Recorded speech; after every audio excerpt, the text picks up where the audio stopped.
दिनेश झारखंड को परिवार को न्याय दिलाने के लिए जब कोई सुन नहीं रहा था, तब मुझे वो कदम उठाना पड़ा जो नहीं उठाना चाहिए था। लेकिन जब 23 साल का भगत सिंह, जिसने कई प्रयास किए, कई तरह से प्रयास किए, लेकिन उसको लगा कि मेरी देश की जनता जाग नहीं रही है, जनता सोई पड़ी है, तो जनता को जगाने के लिए कुछ क्रांतिकारी ऐसा कदम उठाना पड़े, ऐसी कोई कीमत चुकानी पड़े जिस त्याग को, बलिदान को देखकर जनता में जागृति आए, देश प्रेम जागे। और उसके लिए पहले भगत सिंह ने अदालत में एक ऐसा बम का धमाका किया, जिस बम के धमाके की आवाज तो गोरे अंग्रेजों के कानों तक पहुंचे, लेकिन उससे कोई हिंसा नहीं हो, कोई किसी को शारीरिक तौर पर नुकसान नहीं हो। उस भगत सिंह ने अदालत में बम फोड़ा, अंग्रेजों के कानों तक उसकी आवाज तो गई, उसे जेल डाल दिया गया। जेल डालने के बाद, इसकी आवाज कम कर देना थोड़ी सी यार, भगत सिंह को जेल डाल दिया गया। जेल में रहने के बाद भी भगत सिंह को यह लगा कि मैं जिस जनता को, जिस देश की आजादी के लिए जगाना चाहता हूं, वो जाग नहीं रहे, और उसके लिए अब एक ही उपाय है कि भगत सिंह अपनी जान पे खेल जाए, अपनी जान दे दे। और जब भगत सिंह अपनी 23 साल का बच्चा एक अपनी जान दे देगा, तो जनता में भी, इस देश को आजादी के लिए जनता में भी एक प्रेरणा जगेगी, जनता में भी एक ताकत आएगी कि जिस तरह से 23 साल का बच्चा जब देश के खातिर, देश की आजादी के खातिर हंसकर अपने प्राण दे सकता है, तो फिर और भी हजारों लोग सड़कों पे आकर प्राण देने के लिए तैयार हो जाएंगे। और इसीलिए भगत सिंह की फांसी माफ हो सकती थी,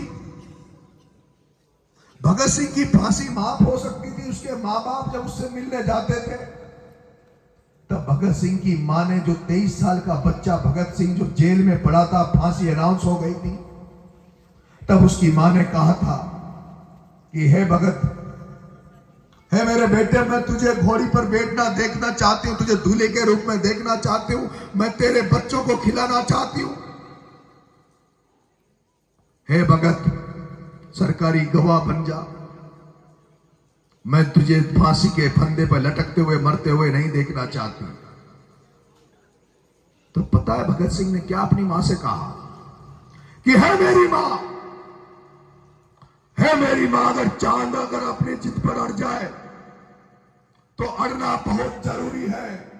क्रांति के इस काल में क्रांति की भाषा पढ़ना बहुत जरूरी है, और अगर तोड़नी है भारत मां के गुलामी की जंजीरें, तो भगत सिंह को फांसी पर चढ़ना बहुत जरूरी है, भगत सिंह को फांसी पर चढ़ना बहुत जरूरी है। मैंने भगत सिंह का नारा इंकलाब ऐसे ही नहीं ले लिया, मैं भगत सिंह की फोटो लेकर ऐसे ही नहीं डोल रहा।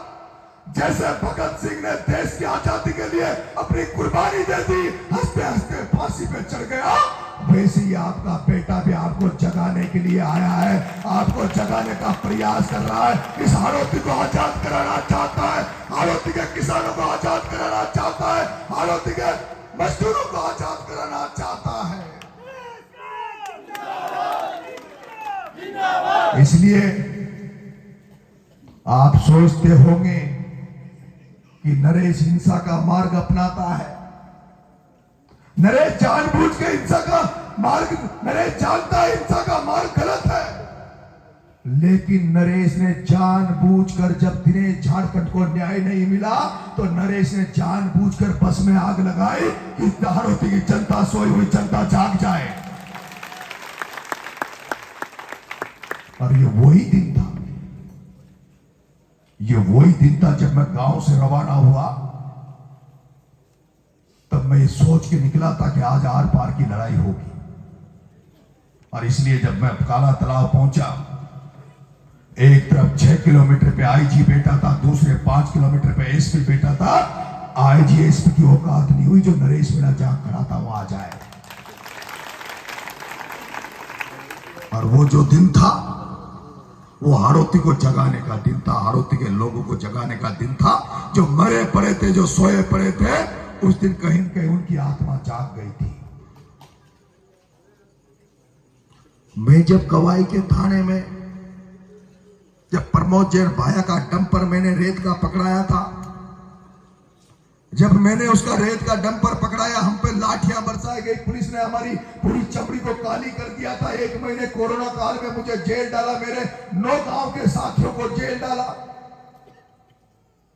सोचा डर जाएगा, मेरे पिताजी डर गए थे, मेरे पिताजी डर गए थे। मैं जेल में था, कोरोना का समय था। उस कोरोना के समय में कोई भी व्यक्ति अगर हॉस्पिटल में मर जाए तो कोई पूछने वाला नहीं था कि वो कैसे मर गया। पिताजी सोचते थे प्रमोद जैन भाया से लड़ाई लड़ी है, प्रमोद जैन भाया इतना बड़ा है, वो इसको खत्म भी करवा देगा तो किसको क्या होगा। मैंने तब भी जेल में से बैठे बैठे मैंने पिताजी को कहा था कि मैं भगत सिंह के मार्ग पे हूं, डरने की जरूरत नहीं है, घबराने की जरूरत नहीं है, मेरा कुछ नहीं बिगाड़ सकता। उसके बाद जब प्रमोद जैन भाया के पास जब कई लोग जाते थे और वो जब जिस तरह की कुचलने की राजनीति करता है, कुटारा घात की राजनीति करता है, डराने की राजनीति करता है, उसने जो लोग जाते थे उनसे कहता था, वो एक नरेशिया घूम रहा है, वो कहता था वो सेठ का लाला, वो किर्लोस्कर की एजेंसी खोलकर 4 घरों को खाने वाला सेठ का लाला कहता था, ऐसे नरेशिया बहुत घूमते हैं, रगड़ दूंगा, मसड़ दूंगा, मच्छर की तरह मसड़ दूंगा नरेश मीणा को।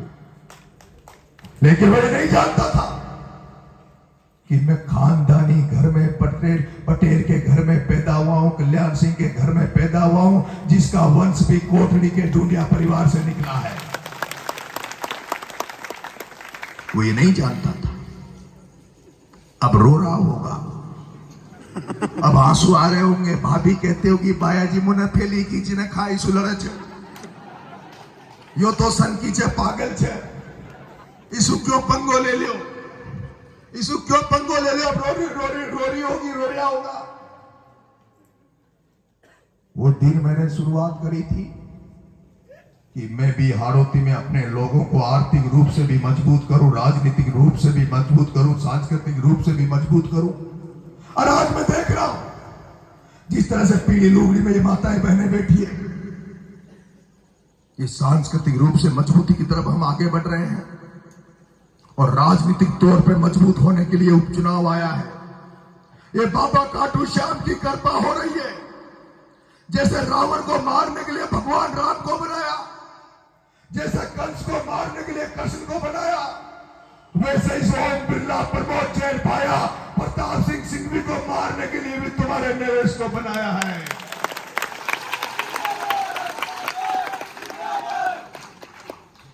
जैसे रावण को मारने के लिए राम ने जन्म लिया, जैसे कंस को मारने के लिए कृष्ण ने जन्म लिया, उसी तरह से हाड़ौती को धन्ना सेठों से आजाद कराने के लिए, इस ओम बिरला से हाड़ौती को छुड़वाने के लिए, इस प्रताप सिंह सिंघवी को हाड़ौती से छुड़वाने के लिए, इस प्रमोद जैन भाया से हाड़ौती को छुड़वाने के लिए तुम्हारे बेटे को जन्म दिया है, तुम्हारा बेटा जन्म लेकर आया है। बहुत कीमत चुका रहा हूं, केवल मरना ही बाकी है भगत सिंह की तरह, केवल मरना ही बाकी है और कोई कसर नहीं छूटी। 323, 341 का मुकदमा होता जिसमें 8 महीने जेल में डाल दिया, शांति से झालावाड़ में धरना दे रहा था। क्या पाप किया था मैंने? अगर वो गरीबों के बच्चे सरकारी स्कूल में भ्रष्टाचार की भेंट चढ़कर वो मर गए और उनको मैं मुआवजा देने वहां झालावाड़ जाके धरने पे बैठ गया, मैंने क्या गलती की थी कि वसुंधरा जी ने 40 दिन तक जेल में डाल दिया। 8 महीने जेल में रहा, 40 दिन वहां जेल में रहा, कोई कसर नहीं छोड़ी धमकाने की, डराने की। और अभी भी उनका पेट नहीं भरा, अभी भी उनका पेट नहीं भरा। मेरी सरकार ने, राजस्थान की सरकार ने, ओम बिरला ने मेरी जमानत खारिज करने की एप्लीकेशन अदालत में दे रखी है और यह भी तय है कि आने वाले समय में हो सकता है मेरी जमानत भी ये खारिज करवाएंगे और मुझे उस एसडीएम के मुकदमे में सजा भी देंगे और 4-5 साल के लिए हो सकता है मुझे जेल में भी डाल देंगे। लेकिन जैसे भगत सिंह रुका नहीं, डरा नहीं, तुम्हारा बेटा नरेश मीणा भी झुकेगा नहीं, डरेगा नहीं, रुकेगा नहीं। चाहे मेरी पूरी जिंदगी जेल में क्यों नहीं निकल जाए। मैंने मेरे बाप को, मेरे घर वालों को कह रखा है कि मेरे को छोड़ दो, मेरे को भूल जाओ, मैं तो जान हथेली पर लेके लड़ रहा हूं। मेरी तो ये पहले भी सुपारी दे चुके हैं मारने की। तुम तो मेरे बच्चों का ध्यान रखना, मेरे बच्चों को पाल लेना। इनसे तो लड़ते लड़ते अगर मर भी जाऊंगा तो नरेश मीणा को हालती याद करेगी, हालती याद करेगी। ये तो बाबा खाटू श्याम की कृपा हो गई कि जिस चोर से 12 में लड़ने की शुरुआत करी उसी चोर से आमना सामना चुनाव में करा दिया। उसी चोर से आमना सामना इस चुनाव में करा दिया। लेकिन अब मैं देख रहा हूं कि पहले तो बीजेपी कांग्रेस आमने सामने लड़ती थी, एक दूसरे की बुराई करती थी। लेकिन मैं ऐसा देख रहा हूं कि आपके बेटे के डर के मारे, जैसे महाभारत में अभिमन्यु के डर के मारे पूरे कौरव थरथरा के कांपते थे और अभिमन्यु को मारने के लिए पूरे 100 के 100 कौरवों ने षड्यंत्र करके उसको चक्रव्यूह में घेर कर मारा। उसी तरह से बीजेपी कांग्रेस के सारे नेता मिलकर इस उपचुनाव में तुम्हारे बेटे नरेश मीणा को अभिमन्यु चक्रव्यूह में फंसाकर मारना चाहते हैं, चुनाव में राजनीतिक हत्या करना चाहते हैं। 40 स्टार प्रचारक कांग्रेस के आ रहे हैं, 40 स्टार प्रचारक बीजेपी के आ रहे हैं, कई तरह के षड्यंत्र करेंगे। कल परसों आपने एक वीडियो जारी हुआ जिसको लेकर पटेल जी ने अभी जिक्र किया। आज अगर ये सभा इतनी शानदार तरीके से चल रही है, मीटिंग यहां इतनी अच्छी चल रही है और कोई दारूड़िया आकर यहां नाटक नौटंकी करे, इसको बिगाड़ने का काम करे, तो क्या मैं वोट लेने के डर के मारे उसको कुछ नहीं बोलूंगा? और उस दारूड़िया ने खान की झोपड़ी में मैं वोट मांगने गया, वो दारूड़िया मुझे गाली दे देता, कुछ गलत बोल देता तो मैं सहन कर लेता। लेकिन उस दारूड़िया ने, जिसको मैं अपना प्रेरणा स्रोत मानता हूं, जिसको मैं अपना आदर्श मानता हूं राजस्थान हाड़ौती की राजनीति में, भरत सिंह जी कुंदनपुर, उस भरत सिंह जी कुंदनपुर के लिए वो अपशब्द बोल गया था। और जब भरत सिंह जी कुंदनपुर के लिए वो अपशब्द बोला तो वो तो मैंने धैर्य रखा, संयम रखा, जो उसके तमाचा नहीं मारा। वो तो मैंने धैर्य संयम रखा कि उसको मैंने तमाचा नहीं मारा। प्रमोद जैन भाया भी कहते हैं लोग कि जहां भी नरेश शाम को मीटिंग करेगा वहां दारू पी के लोगों को भेजेगा, और जब कोई भाषण चल रहा होगा, नरेश बोल रहा होगा, तो बीच में दारूड़े नाटक करेंगे। पटेल जी आपकी बात मान लूंगा, मौन धारण कर लूंगा। पहली बात तो अगर मैं मौन धारण कर गया तो ये चुनाव खत्म हो जाएगा। और दूसरा अगर हम इसलिए डर जाएं कि कोई सामने वाला गलत काम कर रहा है, दारू पी के हमारे चुनाव को बिगाड़ने का काम कर रहा है, और फिर भी हम अगर चुप रहे तो वो हमारी कमजोरी रहेगी, मर्दानगी नहीं। ये सर्व समाज जानता है, राजस्थान हाड़ौती का एक एक आदमी जानता है कि नरेश मीणा चुनाव जीत रहा है। नरेश मीणा को सर्व समाज आशीर्वाद दे रहा है। भाया बौखलाया हुआ है, बीजेपी वाले बौखला गए हैं। बीजेपी वालों ने तो कह दिया भाया पे ध्यान मत दो, नरेश पे ध्यान दो, क्योंकि नरेश लीड ले रहा है।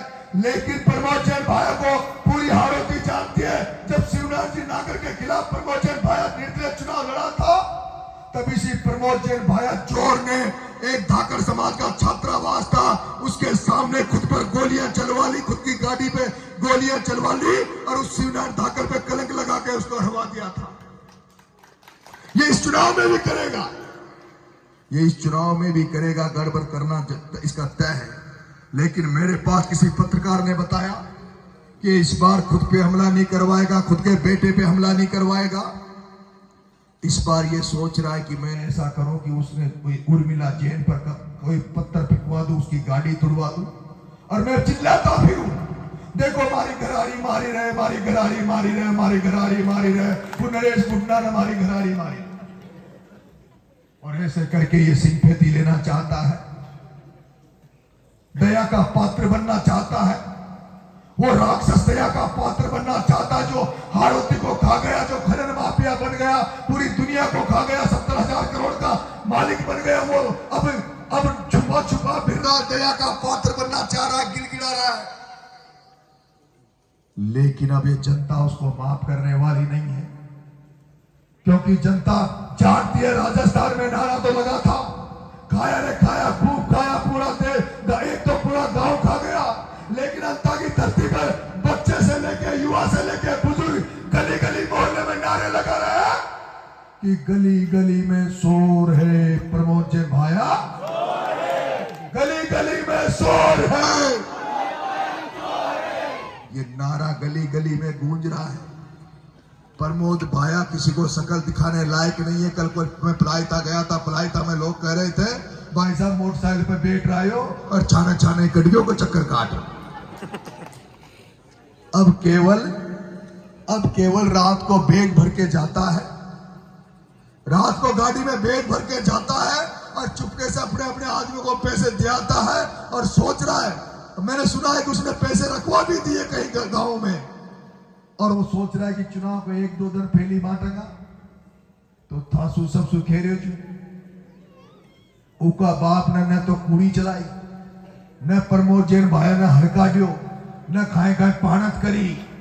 जगह पानत कर पीसा कमाया हो, खेती का पीसा कमाया हो, थाने जो वोट दिया जिस एमएलए बन गया, वो एमएलए की दम पर ही 70,000 करोड़ कमाया, हजारों कमाता है, उसमें से हजारों करोड़ में से थोड़ा बहुत खर्च कर देता है। तो अगर खाए खाए मोको लाग जाओ ना, मोको लाग जाओ, माना चिन्हित कर लिया होगा दलाल, उसके दलालों की मैं लिस्ट भी जारी करूंगा, कौन किस गांव में उसके पैसे बांटता है। वो कान सिंह पैसे बांटता है, महेंद्र पैसे बांटता है, और राम अवतार पैसे बांटता है। जितने भी लोग उसके पैसे बांटते हैं उनकी मैं लिस्ट जारी करूंगा। और वो अगर वो दलाल अठी उठी दिखा हुआ ना, वहां की गाड़ी दिखा हुआ है, तो पीसा तो कुसका जो पीसा तो आप को कुसकाना है कि आपने भी सोयाबीन तो खत्म होगी, आपने आटा जाओगा खाएगा, आप लोग काम चल जाओगे, खर्चो चल जाओगे। फसल बीमा का पीसा दुआओ ना, और कोई काम करे ना तो पीसा आराम मल जाओ, खाएगा सक हो जाओ कि गाड़ी में पीसा है, तुरंत रोक लीजिए और गाड़ी में से पीसा भी काट लीजिए, और पीसा मल जाओ तो बढ़िया सी पूजा भी कर दीजिए। कर देगा ना? मैं तो जरूरत न पड़ेगी ना पूजा पाठ करवा की, टाइम न बटलेगा ना, पक्का इतना कोट लिखाओ। हाँ, अठी तो दो क्रॉस न करनी चाहिए, न करोगे ना भला ऐसा आपने वो 12 की पुड़िया के नीचे डेरा डाल लेगा। और दूसरी बात, आदरणीय पटेल साहब ने मुझे समझाया, वो गुडा साहब ने भी मुझे समझा दिया है कि नरेश तुझे कुछ नहीं करना, राजेंद्र गुडा तेरे चुनाव में है। नरेश तुझे कुछ नहीं करना, राजेंद्र गुडा तेरे चुनाव में है। पटेल जी मैं एक बात बताना चाहूंगा, ये वो राजेंद्र गुडा जी हैं जे एक बार शांति धारीवाल ज्यादा बड़ो दादो बनो छो, गृह मंत्री छो, यानी 1-2 काम बताया कि मंत्री ये काम कर दे, जब मंत्री ने सुनी ने तो 22 गोदान पर गाड़ी में से नीचे उतार वहां इलाज कर दियो छो। तो भाई तो धारीवाल का काय भी कौन है, और इलाज तो होगा। चुनाव अपनी शांति से नहीं बना, जो राजस्थान में पता न चला पटेल जी, पूरा देश की नजर से, पूरा राजस्थान की नजर से, और अगर बिना शांति से लड़ने तो मैं मजो का आया हूं।